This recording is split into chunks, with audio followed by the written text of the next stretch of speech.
Apps can do a lot of cool things. You could order dinner, gamble on your favorite team, and track your health. You could even get a mortgage. One click and you can be approved. I'm not sure by who or what country they're in. You deserve more from the mortgage industry. At AnyMac Home Mortgage, we believe in the need for live human interaction during a very complex process. The kind of service and guidance which an app simply can't provide. Our customers are more than credit scores and income documents. They're individuals and families who live in and strengthen our communities. Their story is our story, and that story begins in a home. Chris Sawyer is an expert on providing superior customer service and in meeting the mortgage needs of current and future homebuyers. With over 18 years of experience in the industry, Chris is able to help customers migrate through the home buying and home financing process by using his wealth of knowledge as a well-qualified mortgage professional. And best of all, Chris is located in Cromwell, Connecticut, where he has helped hundreds of clients in Connecticut, Massachusetts, and Rhode Island make their dreams of homeownership a reality. Visit chrissawyer.any-mac.com. Email him at csawyer@any-mac.com or give him a call, 860-878-8730. Chris Sawyer, NMLS number 39345, corporate NMLS number 338923. AnyMac Home Mortgage is an equal housing lender. American Neighborhood Mortgage Acceptance Company, LLC. DBA AnyMac Home Mortgage. Lo-Fi Direct. Connecticut First Mortgage Correspondent. License lender. Broker number ML 338923. Massachusetts Mortgage Lender and Mortgage Broker License number MC 338923. Rhode Island License Lender. License number 201128110L. Call for additional details.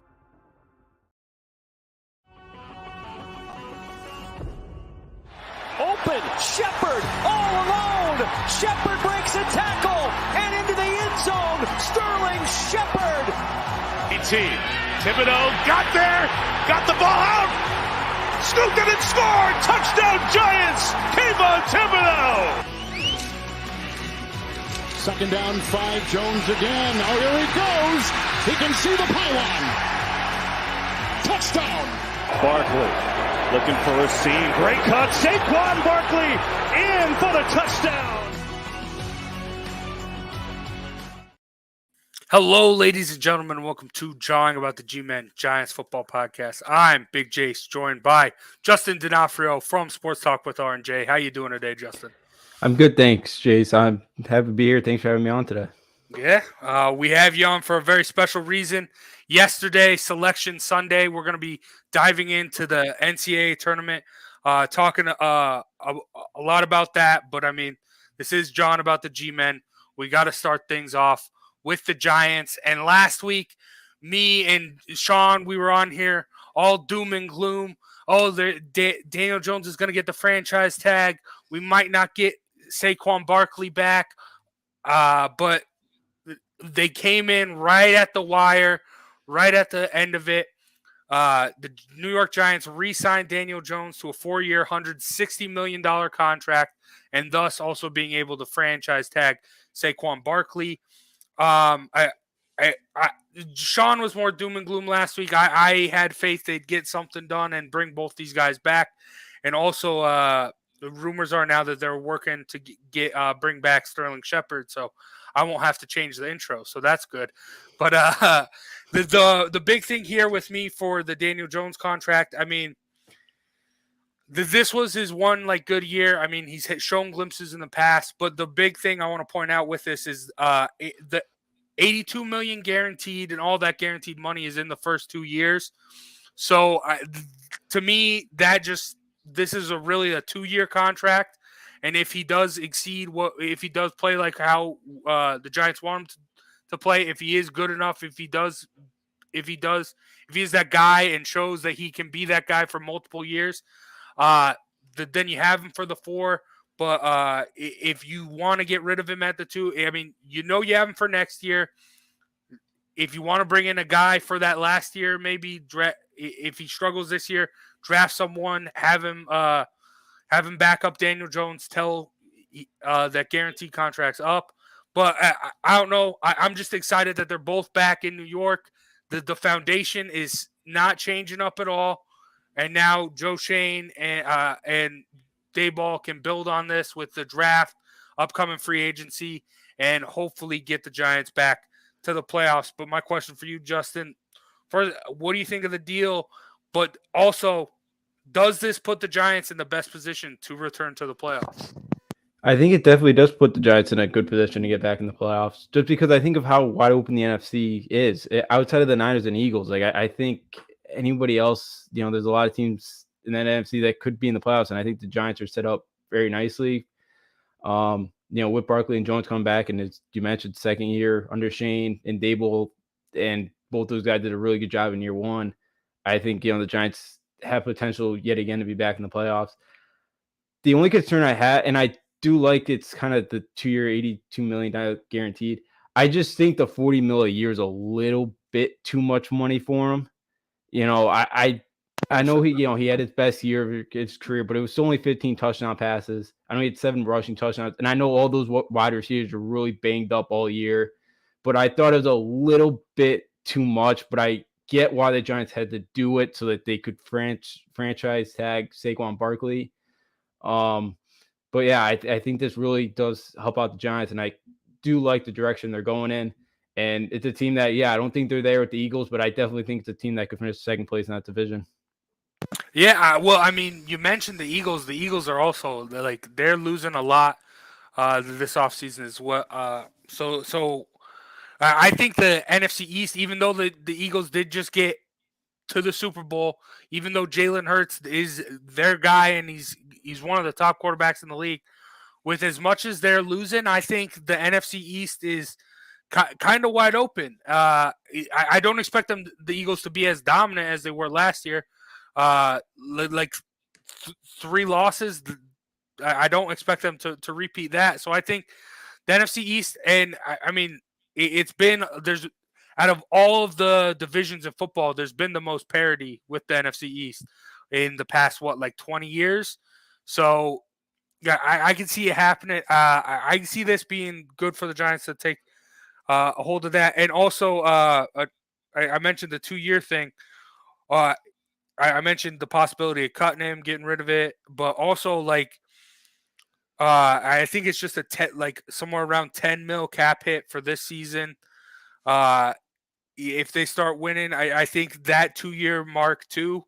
That's also where you can look to restructure Daniel Jones if he feels like the Giants have done right to him, buy him, maybe restructure and maybe get some more pieces to help him out even further down the line. But I like this, and I think the future is bright for the Giants after this start to the offseason, at least.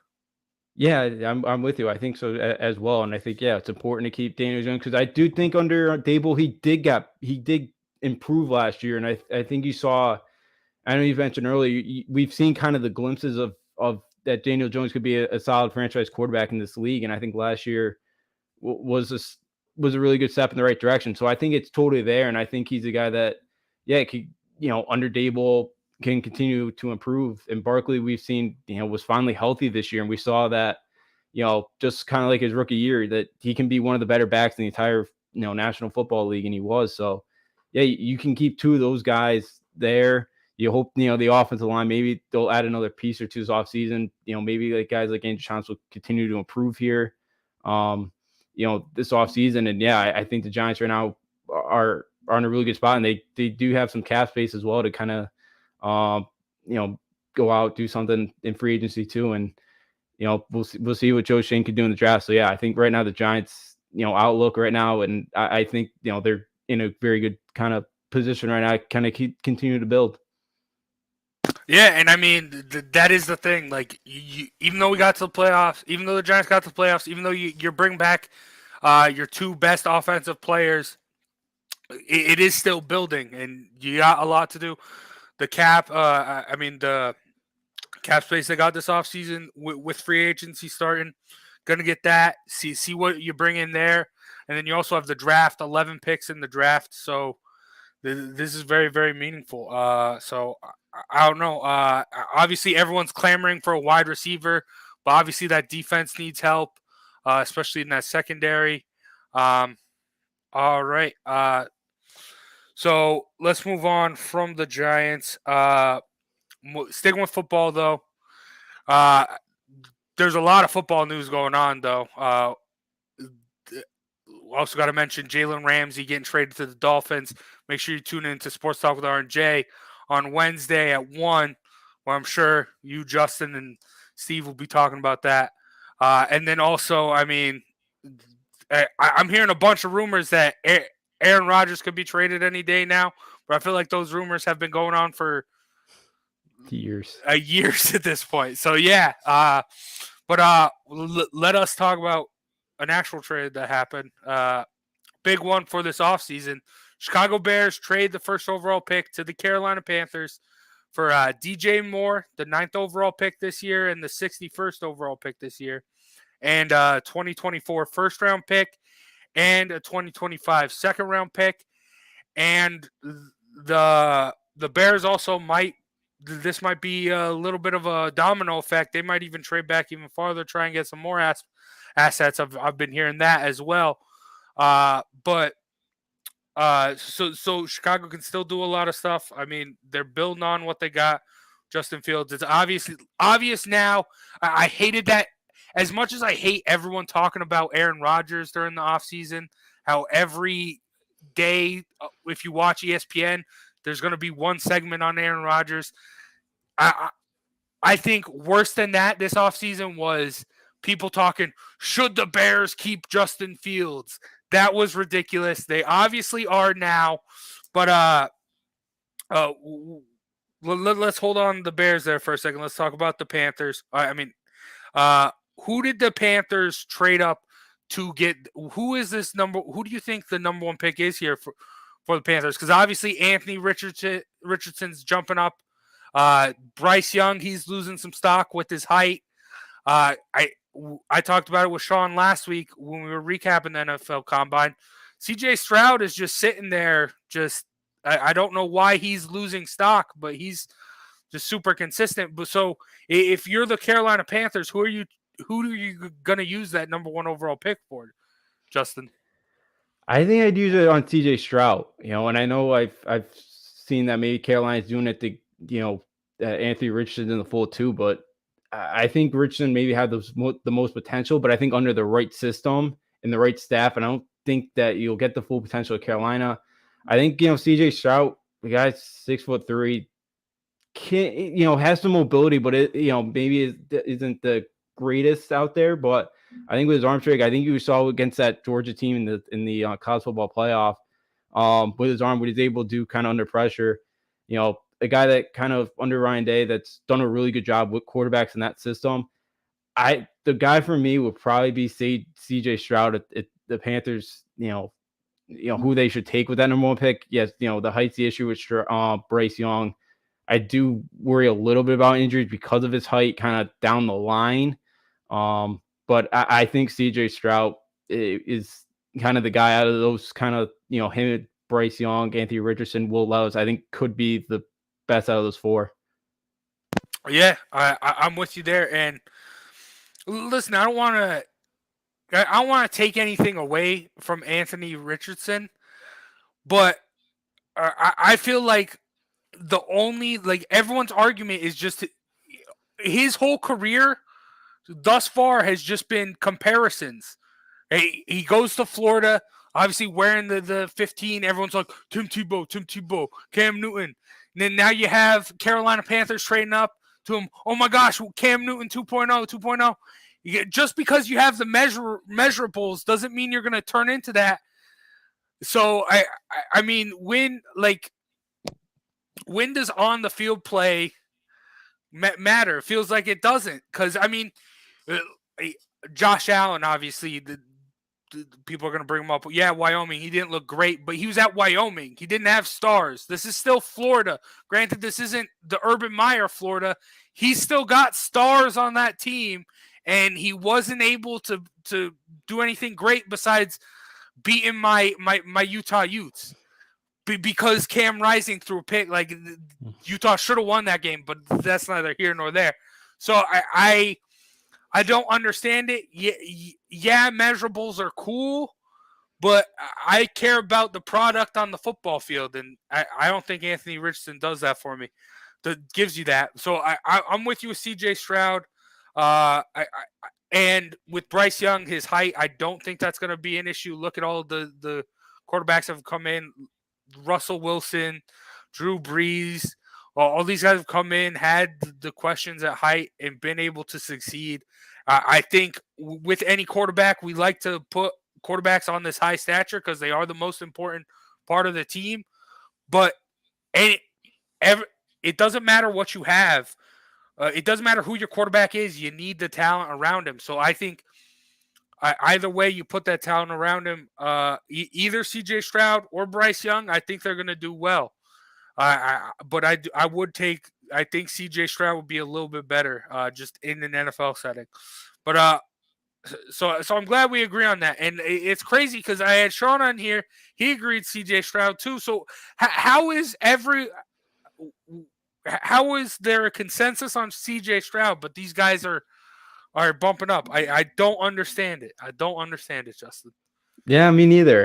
Because I know Anthony Rich had a great combine, but I'm with you. Like you watch the game film, and I know both me and you are big college football junkies, and we both saw a lot of the Florida games, and it's all like it seems like it's all about the potential, but you can only get that full potential if you put him around the right system and the right staff, and I don't know, Carolina would be that team because I remember watching that South Florida game this year, and that South Florida team had one of the worst defenses, we've seen in the last couple of years, and he struggled. He was like 12 for 26, 140 yards, couple picks. Like he was nothing special. And and if you struggle with that defense, how are you going to survive in the NFL? So I'm with you. It kind of seems like everybody loves.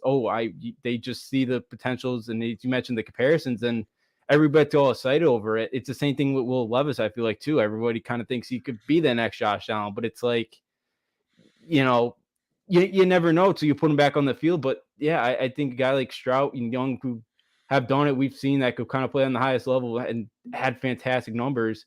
It is interesting that some of these guys put the mock drafts and they have Richardson and Levis, right there. Because both those guys, I don't totally. I see why they do it, but it's like I just haven't seen it enough on the field to go. I'd be really confident in those in the Levis and Richardson going like a number one overall.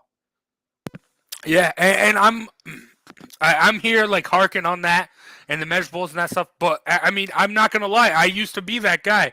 I came on. I was talking a lot about how Justin Herbert should go number one over Joe Burrow, and that was the real that was the epiphany moment for me. I'm the biggest Joe Burrow guy. Last year, on John about the G-Men before the Super Bowl, I got flamed for saying Joe Burrow's going to the Hall of Fame. See, because I think he is. He's that good. So I love Joe Burrow now, but that was a turning point for me. It's not all about how cool how good they look, how sexy they are, how well they can throw the deep ball, how fast they are. It's not about that. It's about just being. The quarterback position is very, very mental and that stuff, and knowing what you have to do, where the ball has to be at the right time. And Anthony Richardson, he hasn't really shown me that too much at Florida. So, all right, let's it's exciting. It's exciting though. I'm excited to see this movement, to see someone trade up, especially the Panthers. Hopefully they can get their guy, and hopefully this could be something because the Panthers, I like when the Panthers are winning. Like, I like that whole Cam Newton run. Their uniforms are just so cool. I like seeing them in the playoffs. I like seeing them do well because I like seeing that teal and black and silver. It's just cool. So hopefully they can build on something here. But let's take a look at the other side of the coin. The Bears, obviously, the whole Jalen Carter situation, I think, really nailed this in the coffin that okay, they're not going to get they're not going to keep the number one overall pick. They're going to trade it, and it honestly helped them because now you don't got to trade back a couple spots to try and get a Jalen Carter or a Will Anderson. You if you're not okay with Will Anderson, if you're okay losing Will Anderson, trade back a little bit more, get something that, granted, they have a lot of needs, but I don't necessarily think D-line is that big of a need for the Carolina Panthers. So I like this trade back. To me, I think A perfect fit would be Peter. I can't pronounce it. I can't pronounce it. It's like Sonovsky, but Sikoronski. I apologize for that. But yeah, I think them going back, getting that, helping Justin Fields. I also do know that Justin Fields has come out and said he would really, really love if Jackson Smith and Jigba could end up on the team. I mean, we've seen what Joe Burrow and Jamar Chase can do. So maybe, but no, I think protect him. I've been saying this. I've been saying this for almost a decade with the Giants. I'm gonna keep saying it. I'm obviously I played high school O-line. I love O-line. Protect the man, and I think that's the guy to do. Also from Northwestern, grew up in the area, knows the Chicago area. I think Bears fans would love that. So that's why I think they're eyeing on. It might even be like, we don't know how far Jalen Carter is going to fall after all the off the field stuff. So maybe he falls to 9th. Maybe they do end up going to wide receiver. What do you see the Bears doing here? Yeah, I agree with you. I think they go at tackle for Pearson Orski out of Northwestern. Because he got hurt a couple of times last year. He's a guy that he's gotten hit a lot early on in his career, and for the first time in a while. Because I'm like, you think about it, when's the Bears the last time they've really had a really good franchise quarterback? And it's, it's been 20, 25, 30 years. It's been a while since the Bears have actually had somebody, and you finally have glimpses of that. But yeah, you don't want him to be like the next Andrew Luck and be out of the league in 5 years, because he's racked up all these concussions. So I'm with you. I think you got to go the offensive line. Yeah, they're building some draft capital, and I don't think this is like the strongest offensive line class either this year. So I think you can get a defensive line later on. And I think right now it would be for the Bears early on. If they can get an offensive line guy very early on here, I think it'd be the smart choice for him. Yeah. And I mean, I hate to say this, but in today's NFL, I don't want to say it doesn't matter, but it just matters a lot less. Like, if you have an offense that can consistently put up 30 points, you're going to win most of your games. It doesn't matter how many points your defense really gives up. If you can go tit for tat with any offense, but besides the Chiefs, because no one can go tit for tat with Patrick Mahomes, you can win football games. So I think, invest in the offense as much as you can, because that's the new NFL. And you can, once you see that stuff, once players can really see your offense and how it is going, defensive, that's where you're going to get free agents and that stuff come in defensively. And the Bears have the most cap space this year to work with, so there's going to be a lot of stuff. I mean, we're talking about Sikoronski right now. But who knows? They might go out and get a couple guards and tackles, and that might not even be the need. They might end up going with the Jackson Smith and Jigba or whoever at wide receiver. Or there's a lot of options the Bears can go. I mean, there's a reason they had the number 1 overall pick. They were the worst team. The only thing they don't need is a quarterback. That's the only thing, really. So we'll see what happens. But a long road to, I mean, we're almost a month away, right? Yeah, right. Yeah. Month, about a month, because it's late April. I forget the dates, but about a month and a half away. Getting pretty close. It's crazy, but yeah, absolutely, it's right on the corner. The NFL draft. Yeah, and I mean, free agency starts. Is it this week? We start at noon, I think. Okay, yeah. So a lot of stuff, a lot of movement, a lot of interesting stuff going on around the league. But it doesn't matter. I think other than Aaron Rodgers getting traded, I don't think the NFL is going to do anything to take away from the NCAA tournament. because it's just fun. And I think this year's especially even more fun because there's so much parity. There's so many different teams. I remember last year going in saying, "Hey, it's gonna either be Gonzaga or I had like all the number ones. It was gonna be Gonzaga or Kansas and so that's how I felt. And look at Kansas came in. Granted, there were the UNC no one had, and a bunch of other teams made like a run, but I think when it comes down to it, there's so many different teams here. I will say my favorite though to win it all is Alabama. I put in a bet right after. Right after the whole situation, I'll just say the South Carolina game when Brandon Miller dropped 41. All eyes are on him. So much scrutiny is on him, and he goes out and does that. That just sold me. Got him at plus 900, right? So I think that's going to pay off if they win.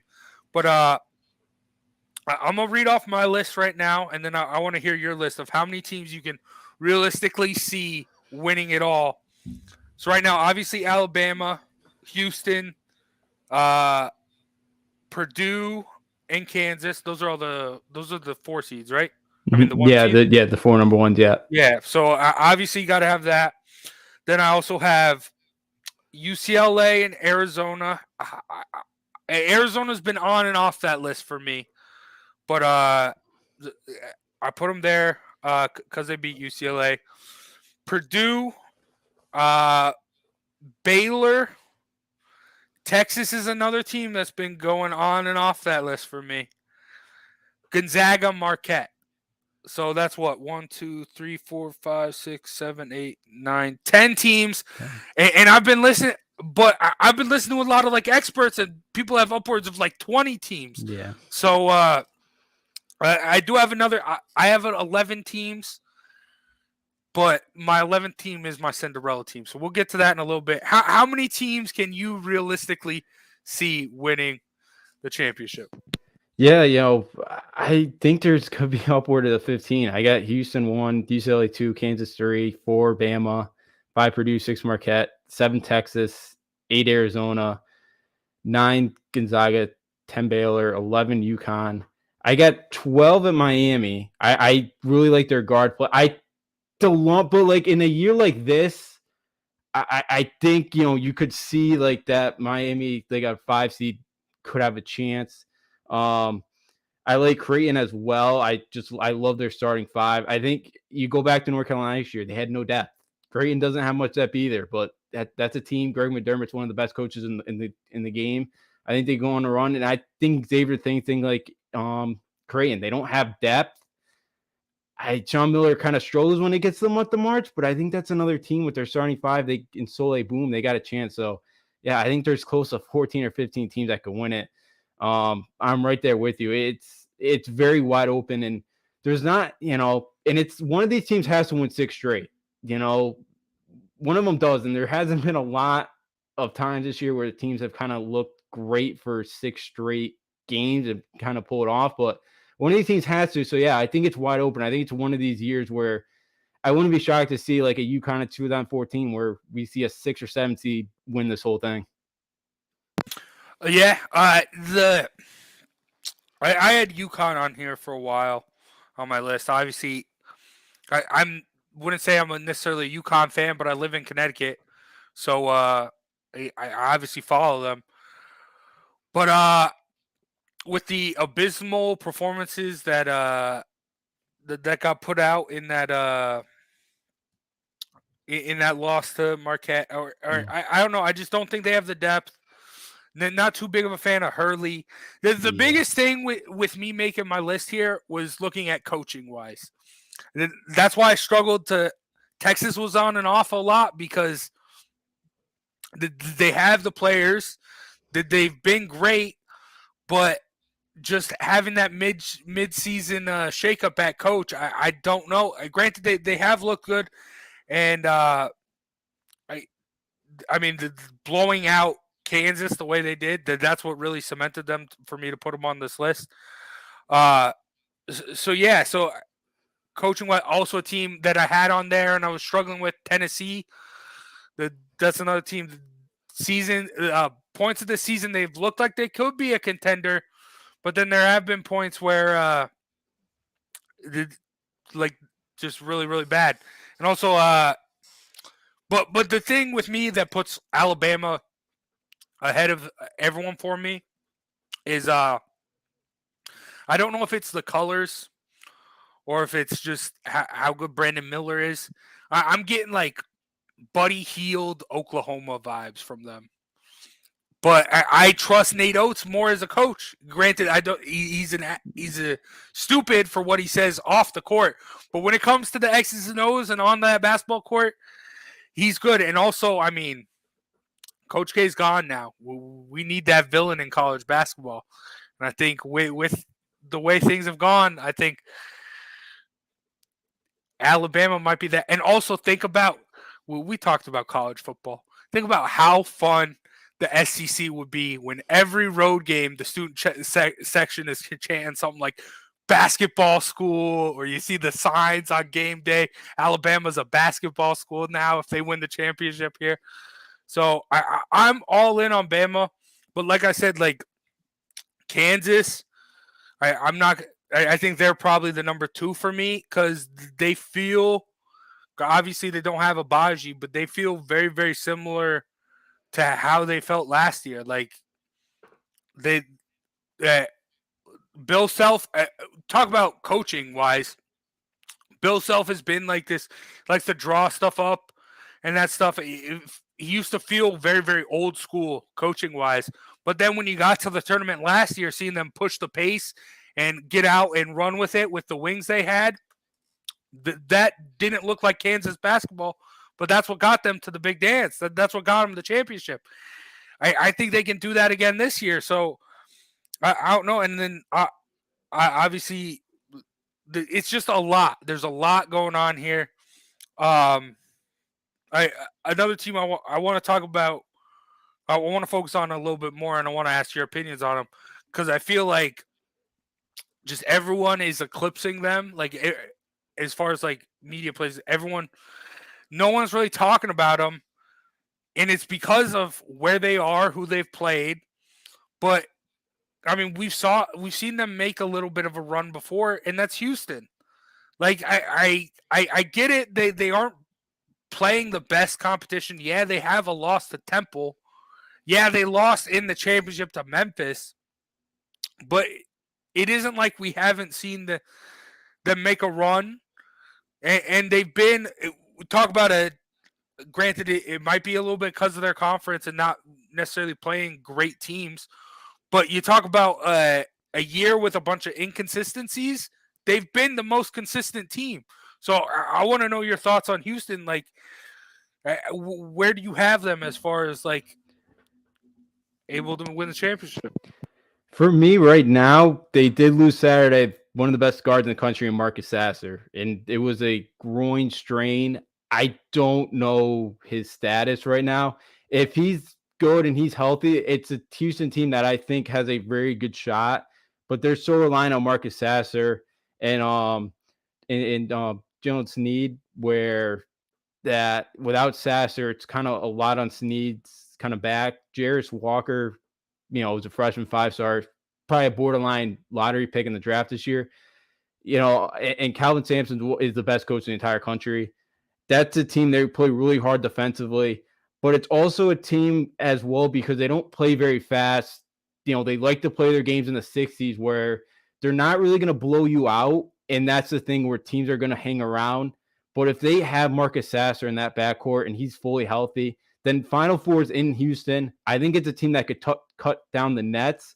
But yeah, without Marcus Sasser, I think it's a team that's very vulnerable. Maybe not to lose in the first weekend, but it's a team possibly I could see go down in the Sweet 16.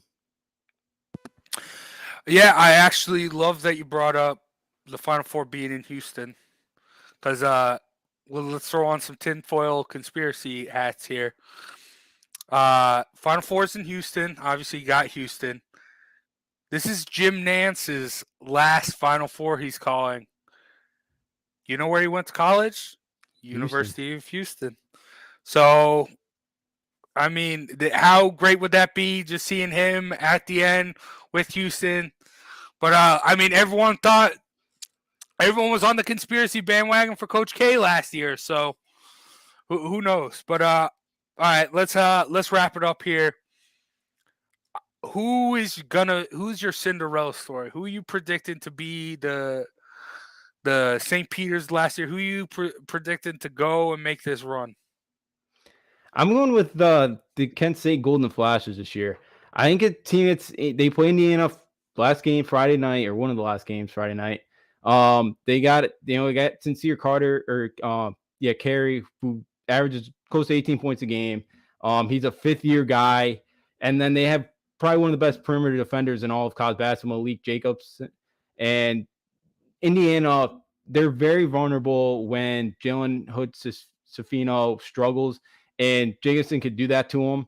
And I think it's a Kent State team that plays really good defense. They got some really good guard play that they can score the basketball. Rob Senderoff, I think, is a very good coach, and I think he's a guy. He can win a couple games. I think he's got a chance to be looked at a Power 5 gig. My one worry is kind of defending Trace Jackson Davis, but I think the Kent State team, if they can move on, they can knock off Indiana in Albany. I think it's a team too that could beat off Miami or Drake as well. I do think it's a team that could get to at least Sweet 16. Kent State's made one Elite 8 in 2002, so it's a team that's gone on a run before. I think Kent State could be a team that knocks off Indiana and makes a run.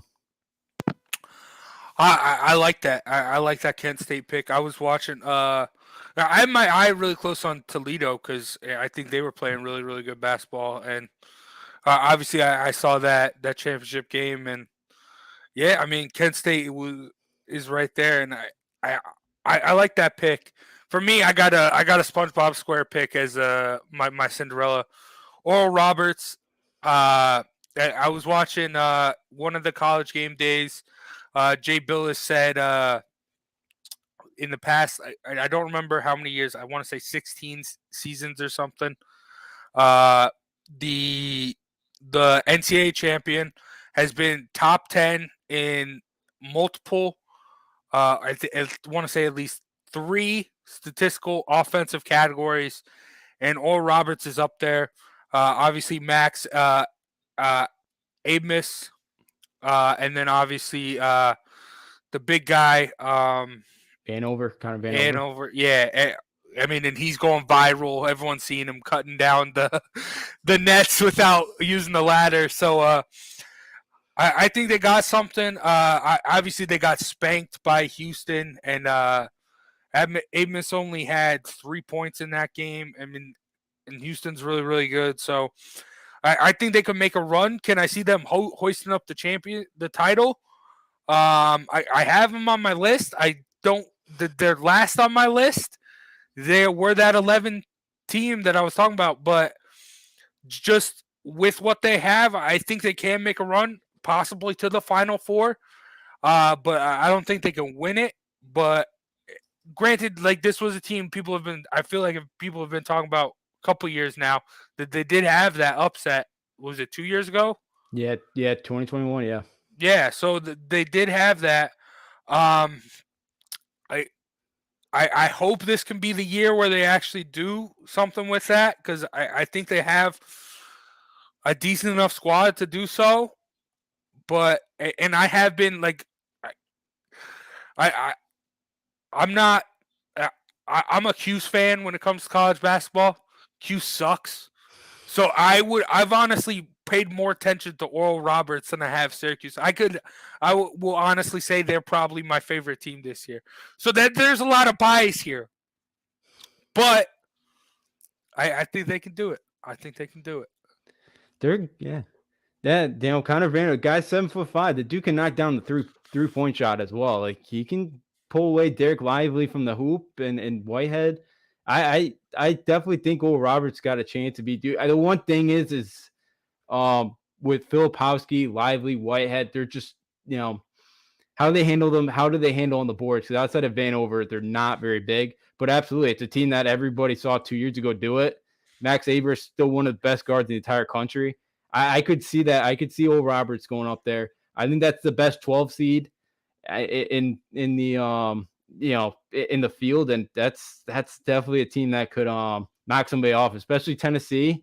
They and I think they could beat Tennessee or Louisiana Lafayette, whoever comes out in that same pool. So I think it's a good pick. I think Oral Roberts is that's a phenomenal team, and Paul Mills is a phenomenal coach, and out of that Scott Drew tree, who he's got some pretty good ones so far in his career.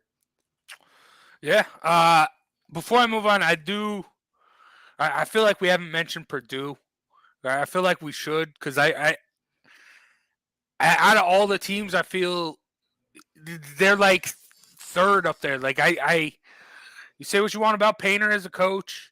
I mean, obviously Edey isn't like new age basketball. Like, just I like seeing him go in the post because I used to be a big man. I like that style of play, but that's another team that I could see hoisting it up there, and I feel like they're not getting a lot of respect just because Edey is like a traditional big man and that stuff. So I don't know. Yeah, I think it's a team that definitely could, of course, cut down the nets in Houston in a couple weeks, but I not that strongly on them because they got 2 freshman guards and Smith and Foster Lawyer, and they really struggle when you press them. You put a lot of pressure on those 2 guards. They really struggle to handle it. And I think you could get a second round matchup against Memphis, and Penny Hardaway loves to do that type of stuff. I don't know why more Big Ten, because they've blown some games this year, Purdue, and it's at the under 4. It's like, okay, let's finally start pressing them, and teams get back into the games. And I don't know why some of these teams haven't done it for 40 minutes. And I think Purdue, and I think Matt Painter's done a phenomenal job. I think he's a very good developing guys because he doesn't get a ton of 4 or 5-star guys. But yeah, and again, these games with Edey, they're going to be ref differently now that they're in the NCAA tournament. Big Ten they let you play a lot more. Sometimes the NCAA tournament, they'll tighten some things up. So it'll be interesting how some of these crews, handle Zach Edey at 7'5", how they call their game. So for Purdue, absolutely, I could see it, but I'm not highly confident in them because of their 2 freshman guards. I kind of see them maybe struggling. Even a Florida Atlantic could put some pressure on them. That's a very good 9 seed as well. So Purdue can, but I'm not that confident just because of their guards. Okay, I totally get that. I mean, but speaking of their guards, for them losing Ivy and who was the other one? I'm sorry, I'm forgetting. But I mean, obviously Ivy big, and then for them to just with in the Big Ten where everything was kind of up and down, they've been that consistent. They were that consistent one pretty much all season. But I want to wrap things up here. I'm kind of throwing you a curveball here. Didn't mention it in the notes. Have you filled out your bracket yet? Your initial bracket? I have not. I won't. I won't till Thursday morning. But okay. Kind of. Okay. No, I have some leans right now, but I wait till Thursday morning. All right. All right, then I'll just give you my Final Four, what I have right now, and I just want your thoughts about it. So obviously Bama, I got a future on them, so I got them going. And then I got Marquette, Bama facing off in that one. So, Marquette just so deep. Also talk about coaching, Shaka Smart. And then them, no real expectations for them to come in and be as good as they are. So I'm high on Marquette. I was going to be high on whoever won the Big East, to be honest with you, just because, I mean, I don't like UConn, but I root for them because I'm in Connecticut. So I was looking at that, but then obviously Marquette. Then on the other side, I got Texas and UCLA. Texas scares me, like I said, because of the coaching stuff. But they got the talent. But And then UCLA, we didn't really talk that much about them. Obviously, the big the loss. Adam Bona. Yeah, but no. I mean, the big disappointing loss in the Pac-12 tournament. That's rough. But Jaime Jaquez is a monster. He's a beast. Ever since they made that run that was 2 years ago too, right? Yeah. Yep. Yeah. Ever since they made that run, I've loved Jaime Jaquez. He's just awesome. So I have Bama beating UCLA in the national championship. What do you think? Can you see that happening? Yeah. Oh yeah. Absolutely. Alabama right now again, kind of end of the year. Yeah. Kind of the stuff that was going on behind the scenes with Brandon Miller. Kind of looked shaky, but this weekend they looked really good in the SEC tournament, and they looked a lot better. And I think Alabama's got the easiest draw too. They're it's not bad whatsoever till you get to the Elite Eight, and yeah, you in Arizona would be a fun one. Yeah, and then Marquette as well. I saw them, this weekend at the BU tournament. They were second away from losing St. John's, but they found a way, and then they throttled a very good Xavier team Saturday night. They found a way defensively. Olivier Prosper, Max Prosmus, was amazing defensively against Jordan Hawkins, who's arguably could be a lottery pick this in the upcoming draft. Marquette and Shaka Smart. He didn't fit at Texas because he fits at a team like Marquette where you're the underdog and he can put the team on he can kind of motivate his guys. It's tough to do that. Texas. Everybody at Texas doesn't really think of you as an underdog, and he thrives very well at Marquette. Yeah, Texas as well. Yeah, the only thing is a little bit, their defense played really well Saturday night. I do have a little bit concerned about them Saturday night, and as you mentioned too, the coaching. Terry didn't do much at UTEP and Fresno State. Yeah, so it's too not easy, but I think he's done a really good job for the circumstances. And yeah, UCLA. They lost Jalen Clark a couple weeks ago, who, is probably they're arguably the second or third best player. But again, a Mick Cronin team, like I think now a lot of teams are counting them, or a lot of people count them out now because of that injury. But I could see Mick Cronin with that team kind of, chips on their shoulders. That it seems like a team that really does not like to lose. I could see that UCLA team going on yet another run. You mentioned Jaime Hawkins, a couple years ago. Had that huge run, big part of why they got to that Final Four and had that class against Gonzaga. Alabama, to me, that's a team I'm leaning towards. I don't usually like taking number one overall seeds, especially in this year where how wide open it is. But yeah, that plus 900 bet for Alabama, that's definitely a good one because you ain't getting a number close to that number anymore. No, not at all. And also. Another reason why I picked Alabama is, look at the NBA draft. Look at it. Like everyone's talking about Wembanyama, obviously, Scoot, G League. So there's not a lot NBA wise. There's really no eyes getting drawn to the NCAA tournament, and I feel like Brandon Miller could have like a little bit of like a. I mentioned Buddy Hield before, like a little Carmelo Anthony, me being a Cuse guy, a little bit of a run there, propel himself. Maybe I don't think anyone's catching up to Webby, but I think if he wins the NCAA tournament, I think I'm not gonna say he's gonna be up there, but I'm gonna say that will be a segment on ESPN the next day. Would you take Brandon Miller or Webby? I see that coming already. So, yeah, and we talked obviously a lot about the conference tournaments because that's the most recent thing in our head. But there were so many teams that were disappointing. UCLA,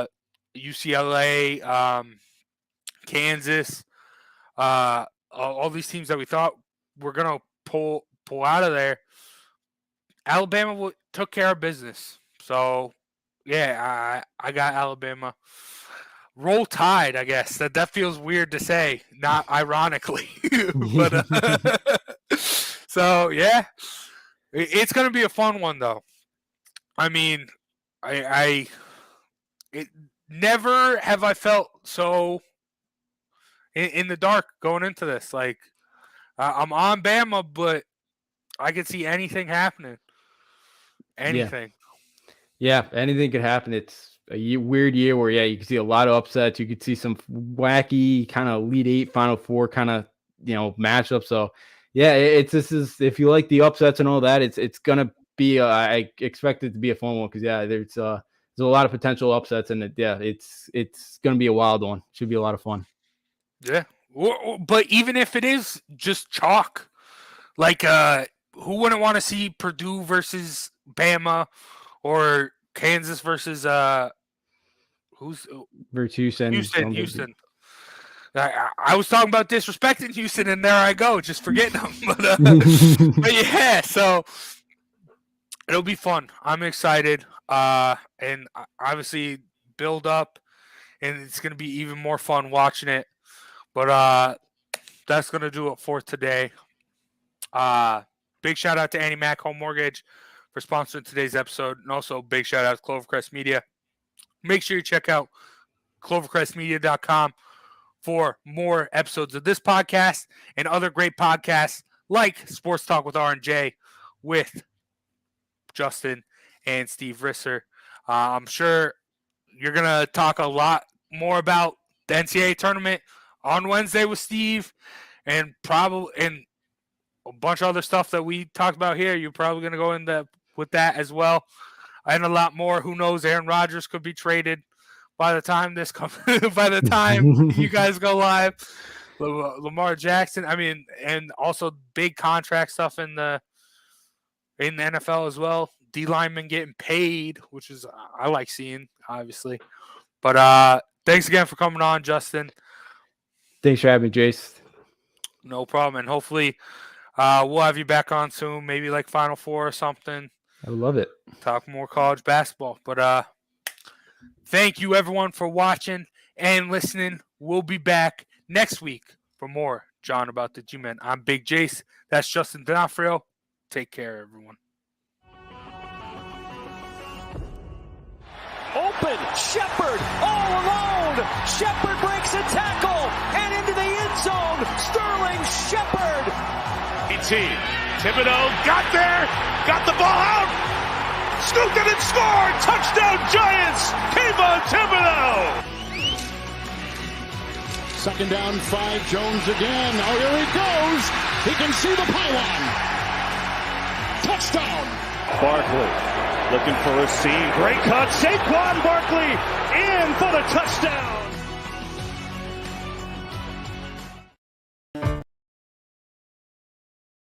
Hello, my name is Joe Aguirre. I'm the president of Clovercrest Media Group. And here at CMG, we have a wide variety of podcasts, including sports shows like Keys to the City, The Roll Call, Throwing Jabs, All Four Downs, and Jawing About the G-Men.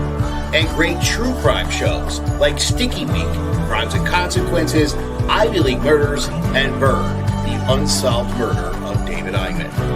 You can find all these podcasts and so much more by visiting clovercrestmedia.com.